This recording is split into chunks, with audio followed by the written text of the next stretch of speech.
Ce film n'est pas un simple thriller. Ce n'est pas une fiction. C'est un cri étouffé, une vérité maquillée sous forme d'art. En 2025, un long métrage d'apparence banale a été retiré des plateformes 72 heures après sa sortie. Pourquoi? Qui l'a censuré? Et surtout, que montrait-il? Il portait un nom étrange. Anunnaki. Retour sur Terre. Pas de publicité, pas de bande-annonce officielle. Seulement des rumeurs et un malaise palpable chez ceux qui l'ont vu. Certains parlent de scènes si réalistes qu'elles semblaient documentaires.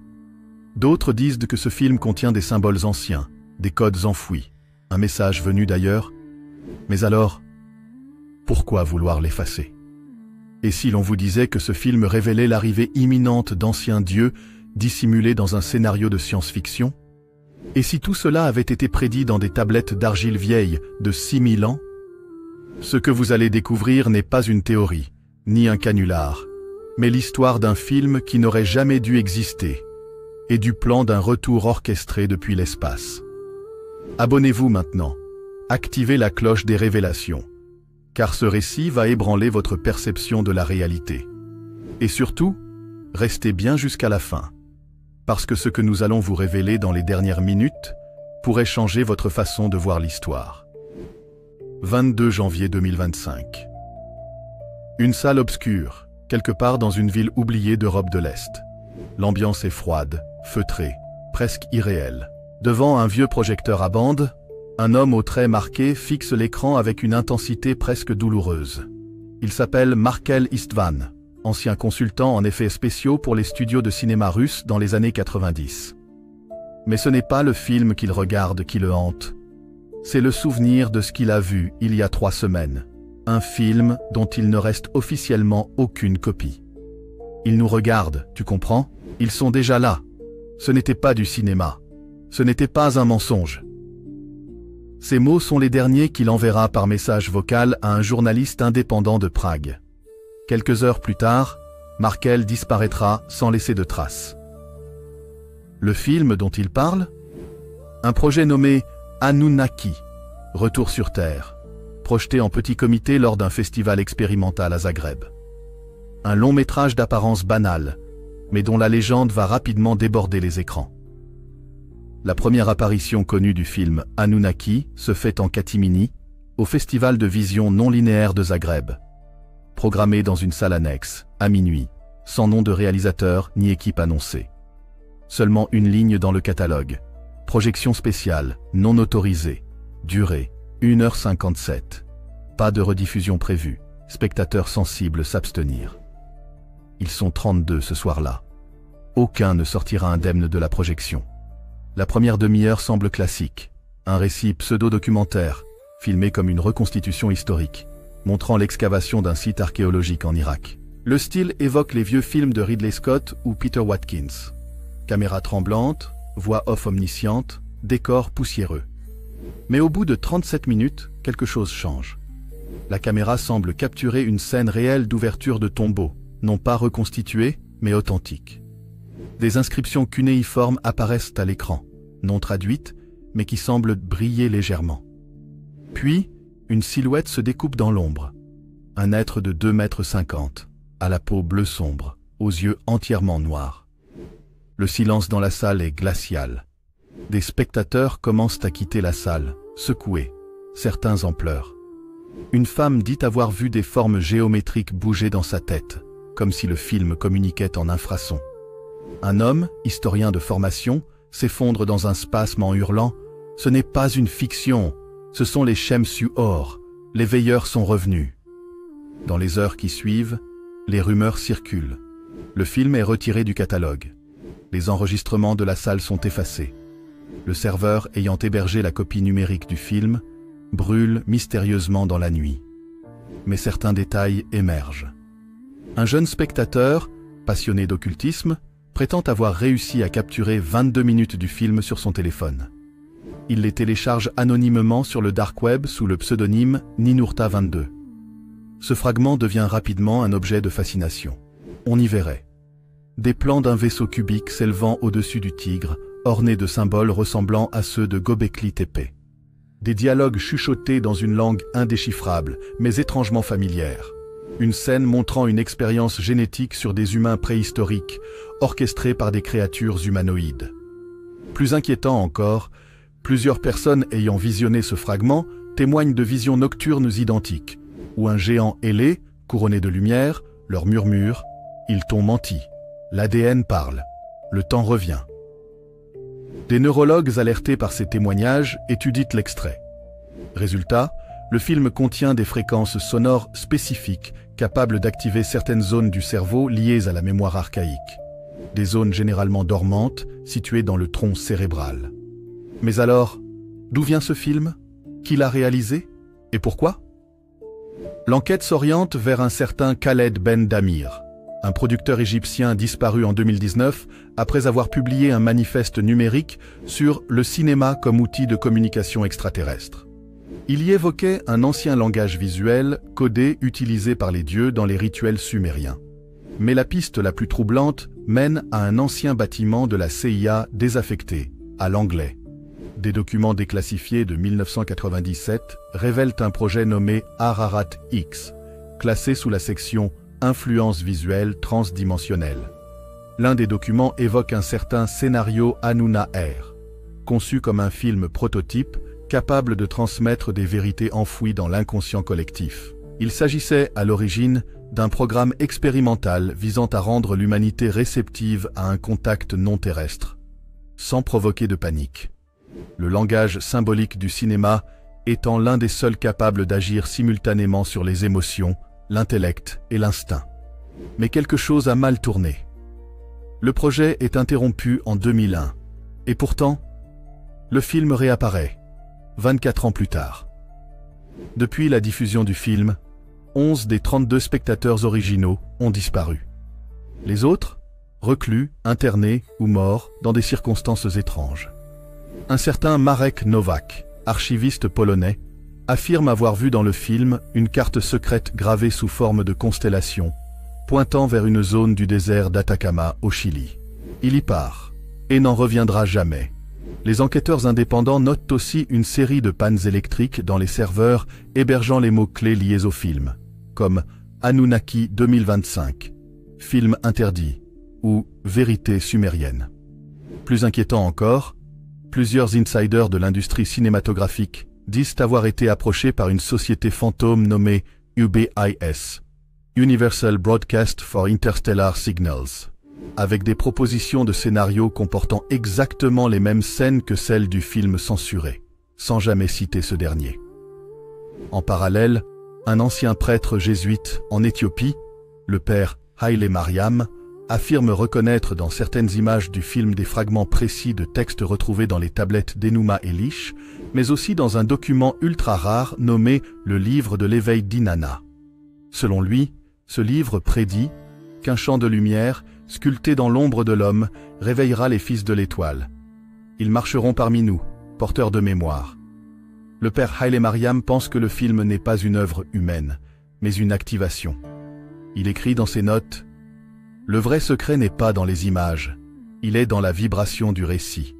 Ce film est un rite. Le film que personne ne devait voir n'est pas seulement un film interdit. Il semble avoir été conçu pour reprogrammer l'humanité ou pour annoncer le retour d'une intelligence oubliée. Mais qui sont vraiment les Anunnaki? Pourquoi maintenant? Et surtout, que nous cachent ceux qui veulent te faire disparaître ce film de toutes les mémoires? Une salle d'interrogatoire au mur gris, éclairée par une unique ampoule suspendue. Dans cette pièce, une fillette de 9 ans, muette depuis sa naissance, griffonne avec frénésie sur une feuille. Ses parents affirment qu'elle a cessé de dormir depuis qu'ils ont surpris son grand frère en train de visionner les 22 minutes du film Anunnaki 2025. Elle ne parle pas. Elle ne mange presque plus. Mais elle dessine. Ce qu'elle trace ressemble à un œil. Mais pas n'importe lequel. L'iris est une spirale double. Le contour, un triangle inversé. Le centre, un symbole cunéiforme qui, selon un épigraphiste contacté par les autorités, correspond au mot sumérien Duga, littéralement « parole divine gravée dans la lumière ». Ce sera la première d'une série de manifestations inexpliquées à travers le monde. Mais pour comprendre l'ampleur du phénomène, il faut remonter très loin. plus loin que Sumer, plus loin que l'histoire, au-delà du mythe. Les Anunnaki sont connus du grand public grâce à des figures comme Zecharia Sitchin, qui prétendaient qu'ils étaient des visiteurs venus de la planète Nibiru, ayant créé l'homme pour extraire de l'or. Mais ce que l'on oublie, c'est que le mot Anunna ne signifie pas simplement « ceux qui sont venus du ciel », mais aussi « ceux qui ont décrété le destin ». Dans les tablettes les plus anciennes d'Eridu et Nippur, les Anunna sont décrits comme des êtres aux proportions démesurées, ailés, porteurs de coiffes coniques, vivant au sommet du Kur, que certains identifient au ciel, d'autres à une montagne stellaire. Détenteurs de me, objets de pouvoir permettant de programmer la réalité, le temps, les espèces, les rois, les rêves. Ces me, longtemps considérés comme métaphoriques, ressemblent de plus en plus à des modules de données ou artefacts technologiques, comme s'ils portaient la matrice même de notre génétique et de notre psyché. Ce n'est pas de la science-fiction. Des chercheurs indépendants en biologie moléculaire affirment avoir découvert, en 2024, une séquence ADN inutilisée chez l'homme, baptisée ZTRN77, dont la fonction est inconnue, mais qui semble réagir à certaines fréquences infrasonores. La même plage de fréquences que celle contenue dans les infrabasses du film Anunnaki 2025. À Londres, au British Museum, une équipe de chercheurs travaillant sur des tablettes sumériennes non traduites découvre une anomalie. L'une d'elles, longtemps mal classée, semble décrire une expérience de hybridation génétique menée par deux dieux, Enki et Ninma. Voici ce qu'on y lit, après déchiffrement. Nous avons modelé l'homme à partir de l'argile de l'Abzu, mais son souffle était vide. Alors nous avons chanté dans la matrice. Nous avons mis le mot vivant dans son sang. Ainsi, il se leva. Ce qui frappe les chercheurs, ce n'est pas seulement la précision du récit, mais la nature vibratoire de la création. Ce n'est pas un acte mécanique, c'est une fréquence, un son, un mot activant une structure dormante. Un archéologue irakien, Samir Al-Khatib, va plus loin. Il affirme que la véritable nature des Anunnaki n'est pas matérielle, mais vibratoire. Ils ne viennent pas d'une autre planète, mais d'une autre densité de réalité.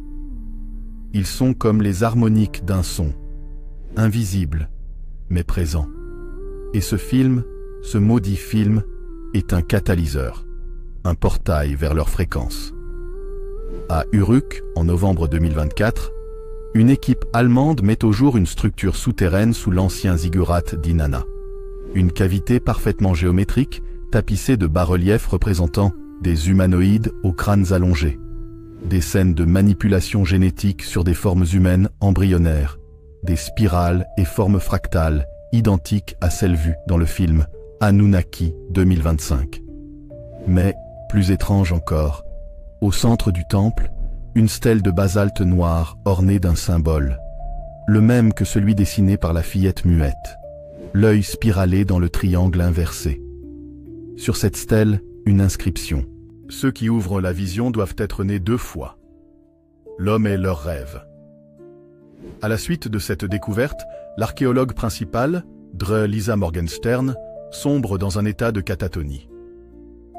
On la retrouve quelques jours plus tard, répétant sans fin cette phrase « Ils nous lisent. Nous ne les voyons pas, mais eux nous lisent depuis toujours. » Ce que révèle peu à peu l'enquête, c'est que le film n'est pas une invention artistique. C'est une adaptation fidèle de tablettes sumériennes interdites, jamais publiées, mais conservées dans les caves d'instituts privés. Parmi ces textes, le récit de Kaku, longtemps tenu pour apocryphe, qui décrit une transmission d'informations de type filmique. Dans ce texte, on parle d'un récit vivant, capable de traverser les âges et de se rejouer à travers des hôtes humains. L'image est le sceau, le verbe est la clé. Le rêveur porte le message dans ses os. Plusieurs théoriciens de l'occultisme et du symbolisme visuel affirment alors que le cinéma n'est pas seulement une invention moderne, mais une réactivation involontaire d'un ancien mode de transmission Anunnaki. Une forme de mémoire visuelle et vibratoire sacrée, conçue pour restaurer des instructions codées dans la biologie humaine. Et si le film interdit Anunnaki 2025 n'était pas une fiction, mais un outil d'éveil ? Un rituel masqué sous forme artistique, capable de réveiller ce que nous avons oublié d'être? En février 2025, un document fuite depuis les archives secrètes du Vatican. Un rapport datant de 1937, intitulé « Visionem Luciferi, Codex Istar », décrit un événement similaire survenu à une communauté monastique ayant vu, lors d'un étrange phénomène céleste, des êtres ailés surgir de la lumière et chanter en sumérien. Le rapport conclut que les anciens dieux que l'on nomme Anunna pourraient correspondre aux êtres décrits dans les visions de Jean, d'Ézéchiel et d'Enoch. Ils ne sont ni anges ni démons. Ils sont les instructeurs initiaux, ceux qui précédèrent la religion. Et dans une note marginale, ajoutée à la main, s'ils reviennent, il faudra que les hommes soient prêts à choisir leur mémoire ou leur confort. Le film maudit a peut-être déjà activé une clé. Les Anunnaki ne sont pas une théorie du complot ni un fantasme ésotérique. Ils sont le nom antique de forces réelles qui, à travers le récit, le langage, l'image, tentent de réactiver une humanité endormie. Et si 2025 était l'année où la vérité allait éclater? Et si ceux qui tentent de nous avertir ne sont pas les Anunnaki eux-mêmes, mais d'anciens humains restés parmi eux, des survivants qui ont vu la fin et sont revenus pour nous prévenir? Avril 2025, désert du Rub al-Khali, péninsule arabique. Une mission de géologues français, envoyée pour cartographier des formations fossiles, découvre un phénomène inexplicable. Au lever du soleil, une empreinte gigantesque, parfaitement visible dans le sable, apparaît au sol, puis disparaît au bout de quelques heures. Elle mesure près de 120 mètres de long. Vue du ciel, elle forme un symbole, un glyphe, celui déjà observé dans le film Anunnaki 2025 sur les bas-reliefs d'Uruk, sur la stèle noire et dans les dessins de la fillette muette. Cette fois, c'est accompagné d'un message en caractères sumériens tracé dans la pierre, non loin de là. Nous ne sommes pas partis. Vous avez oublié. Nous étions vous. Les militaires sont dépêchés. Le site est bouclé. Mais un des géologues, avant de se faire expulser, réussit à filmer un second symbole gravé dans la roche. Un double ADN inversé et un œil humain fendu en verticale. Quelque chose ou quelqu'un essaie de se faire entendre, et tout porte à croire que ce ne sont pas les Anunnaki eux-mêmes, mais des êtres qui ont vécu avec eux. Dans les textes sumériens les plus occultés, notamment ceux conservés à la Bibliothèque Vaticane sous le code SUTEL 0121, on trouve mention d'un peuple mystérieux, les Nazurim. Qui étaient-ils? Des êtres humains créés à partir de l'homme originel, mais modifiés par Enki, seigneur des eaux et de la connaissance. Ils étaient appelés les gardiens de la mémoire des cycles, ceux qui, à chaque destruction du monde, se souvenaient de ce qu'il ne fallait jamais répéter. Ils auraient survécu aux inondations, aux incendies célestes, aux guerres entre les dieux, et vécu aux côtés des Anunnaki pendant des millénaires. Mais surtout, ils auraient été témoins de la chute de Nibiru. L'histoire de Nibiru est connue de ceux qui suivent les récits de Zecharia Sitchin, une planète géante, de passage cyclique, provoquant bouleversements et cataclysmes. Mais ce que personne n'ose aborder, c'est l'idée que Nibiru n'est plus. D'après un texte gravé sur une tablette de Tel Ubaid, conservé au musée de Mossoul, un événement a détruit Nibiru dans un fracas d'étoiles rouges et de cris d'or. Une guerre, une trahison. Voici ce que dit le texte, traduit en 2023. Et les frères se sont levés contre le Père. L'arme interdite fut utilisée. La mer du ciel s'embrasa. Le trône fut vidé. Et l'ombre descendit sur les étoiles. Des frères? Des dieux contre dieux? Ou plutôt, des Anunnaki contre Anunnaki? Et les Nazurim? Ils auraient été les seuls à refuser de prendre parti. Ils auraient enregistré la mémoire de ce cataclysme, non pas sur des tablettes, mais dans des matrices biologiques, dans des corps vivants, et se seraient réfugiés dans les entrailles de la Terre, en hibernation. En 2024, un événement bouleverse les fondations du monde scientifique. Lors d'une expédition dans les grottes de Derinkuyu, en Turquie, des spéléologues découvrent une salle inconnue, fermée par une dalle de pierre. Gravée dessus, une spirale, un œil, et les mots en akkadien. Nul ne sortira sans le rêveur éveillé. La salle est ouverte. À l'intérieur, plusieurs corps humanoïdes, momifiés naturellement. Crânes allongés, squelettes plus denses que ceux des Homo sapiens. Et surtout, des disques de quartz placés sur leur sternum.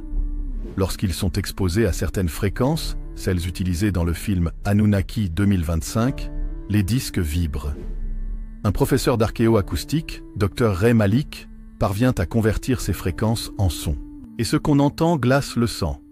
Une voix d'homme en acadien ancien. « Je suis Lugal Nazur. Nous avons vu la fin. Nous avons vu l'homme trahi.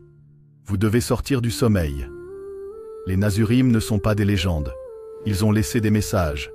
Et ces messages sont activés par le film interdit. Depuis la diffusion illégale des 22 minutes d'Anunnaki 2025, un phénomène étrange s'est propagé sur le dark web. Des groupes secrets appelés veilleurs, scribes blancs, cercles des 9 cordes, rapportent des rêves récurrents de villes cyclopéennes, inondées de lumière noire. Des souvenirs d'événements jamais vécus, batailles cosmiques, création d'espèces, dialogues télépathiques avec des entités anciennes. Des flashs auditifs de chants sumériens ou de langues inconnues. Mais surtout, des centaines d'individus de cultures et d'âges différents commencent à dessiner les mêmes symboles. Tous témoignent de visions similaires.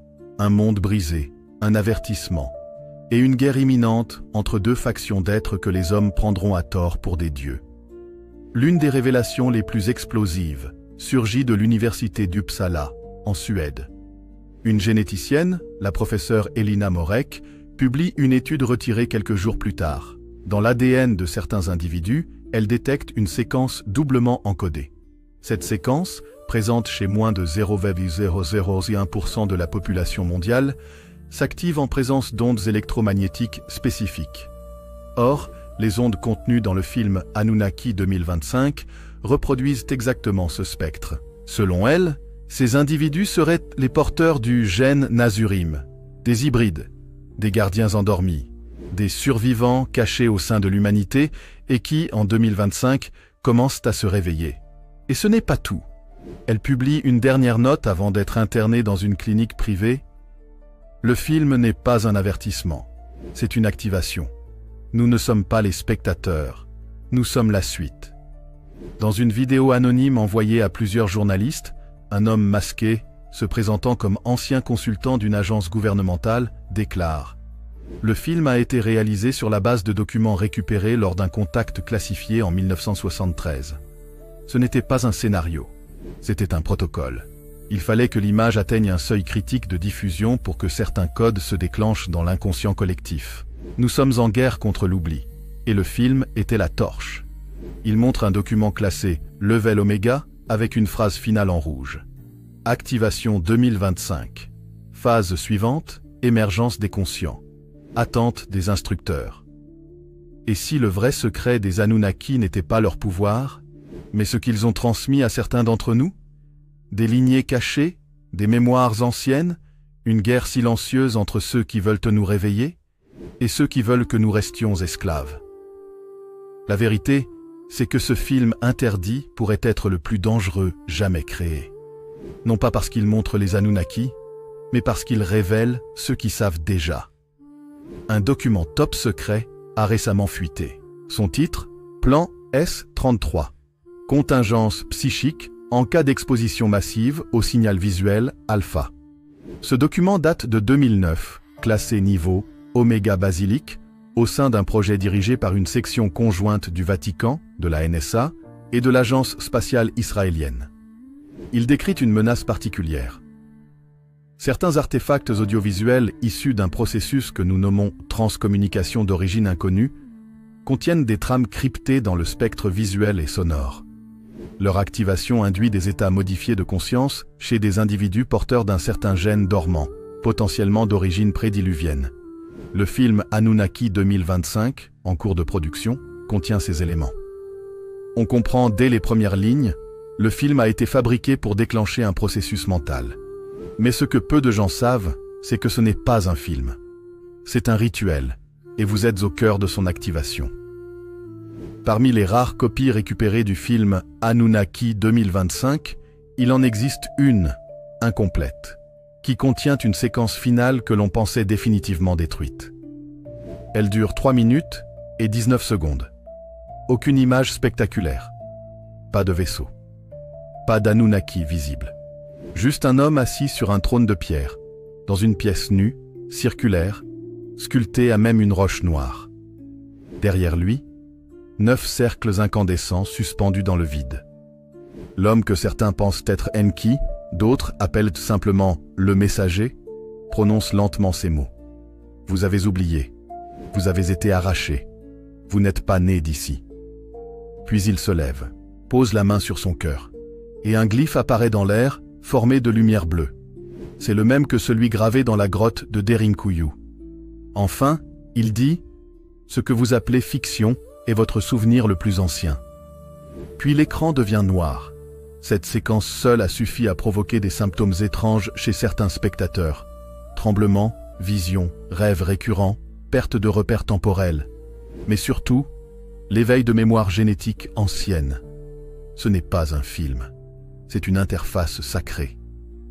Selon des chercheurs en neuroimagerie de l'université de Kyoto, des individus exposés au montage complet ont tous développé une hyperactivité dans une zone particulière du cerveau appelée la substance réticulée.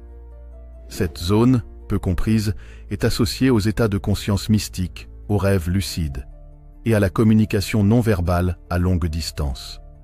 L'hypothèse de certains, le film est conçu comme une interface Anunnaki, un dispositif de communication active, capable d'ouvrir des circuits neuronaux dormants en exposant l'humain à certains motifs visuels et auditifs. Plus inquiétant encore, le film déclenche une réponse neurologique similaire à celle observée dans des rituels chamaniques ancestraux. Un spectateur n'est pas un public, il devient un participant. Et plus il y a de participants, plus la boucle énergétique s'ouvre. Une intelligence artificielle, conçue pour analyser les séquences interdites du film, a détecté un schéma fractal récurrent dans l'image, invisible à l'œil nu, mais présent dans les couches alpha du visuel. Ce schéma reproduit la spirale d'or, les mesures du ziggurat d'Eridu et la structure de l'ADN humain. Cela signifie que le film est mathématiquement synchronisé avec notre biologie. Un initié du programme Sumercode, contacté sous anonymat, affirme que le film a été conçu pour réveiller un organe invisible, une conscience secondaire que les humains ont oubliée sous la couche du langage. Ce que cela veut dire. Le film rebranche un pont ancien, coupé depuis des millénaires, pas vers les dieux, mais vers ceux que les Anunnaki ont créés comme des ponts vivants entre le ciel et la terre, les Nasurim. Un mystère entoure les lieux où le film a été tourné. Chaque site est un point énergétique du monde. Göbekli Tepe, Turquie, Serapeum de Saqqara, Égypte, l'ancienne base de Dulce, Nouveau-Mexique, le puits aux étoiles, au Tibet, la grotte des échos, en Éthiopie. Ces lieux sont des pierres mémoires. Ils agissent comme des amplificateurs du signal originel. Dans une séquence que le réalisateur aurait filmée, puis censurée, des prêtres éthiopiens ouvrent un coffre vieux de 3000 ans. À l'intérieur, un masque en or représentant un visage aux traits indistincts et un cristal noir vibrant légèrement qui émet, lorsqu'on le place devant une caméra, un motif lumineux qui altère le film lui-même. Ce motif agit comme un mot de passe. Il active la dernière couche du film, visible uniquement par certains. Ceux qu'ils appellent les porteurs de la trace. Les Nasurim étaient les gardiens, mais ils ne sont pas les seuls survivants. Le protocole Orion, découvert dans une base secrète en Arctique par une équipe de la CIA, décrit une rencontre attendue en 2025. Une conjonction entre la Terre et un point de saut interdimensionnel situé dans l'orbite de Saturne, appelé Porte de Marduk. C'est à ce moment précis que les instructeurs doivent réapparaître. Qui sont-ils? Les tablettes sumériennes parlent de Kadishtu, les séparateurs de destinée. Entités semi-biologiques venues non pour gouverner, mais pour enseigner à ceux qui se sont éveillés. Le film n'a qu'un seul objectif final, révéler aux porteurs de la trace qu'ils sont prêts. Un fragment final, contenu sur un disque oublié dans un laboratoire du MIT, montre une séquence post-générique. Un homme, debout face à une lumière blanche, dit « Tu as vu, tu es le canal. Tu dois maintenant parler en ton nom. Nous avons fait notre part. » Anunnaki 2025 n'est pas une fiction, c'est une porte. Elle n'a pas été interdite pour ce qu'elle montre, mais pour ce qu'elle déverrouille en vous. Et si vous êtes encore là, à écouter ce récit, c'est que quelque part en vous, quelque chose résonne. Une vibration ancienne, un soupçon, une mémoire diffuse. Peut-être que vous êtes l'un de ces porteurs. Peut-être que tout cela vous semble familier, comme un rêve oublié. Ou peut-être que vous commencez seulement à voir. Mais rappelez-vous, ceux qui contrôlent l'histoire ne craignent pas la vérité.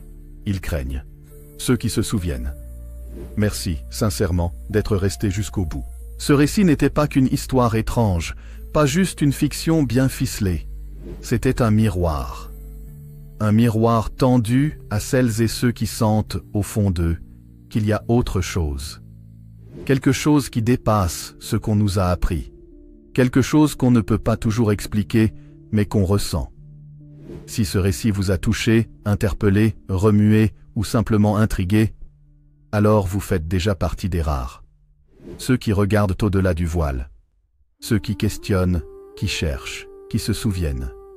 Votre présence ici, jusqu'à la dernière seconde, prouve que la soif de vérité ne s'éteint jamais. Et c'est grâce à des esprits comme le vôtre que ces récits peuvent continuer à exister. Merci pour votre attention, votre curiosité, votre temps.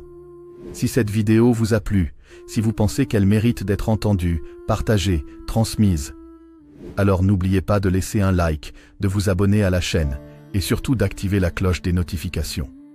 C'est un petit geste pour vous, mais un grand soutien pour permettre à ces histoires oubliées de retrouver leur place dans notre mémoire collective. On se retrouve très bientôt pour un nouveau récit, encore plus profond, encore plus dérangeant, ou peut-être encore plus vrai. À très vite.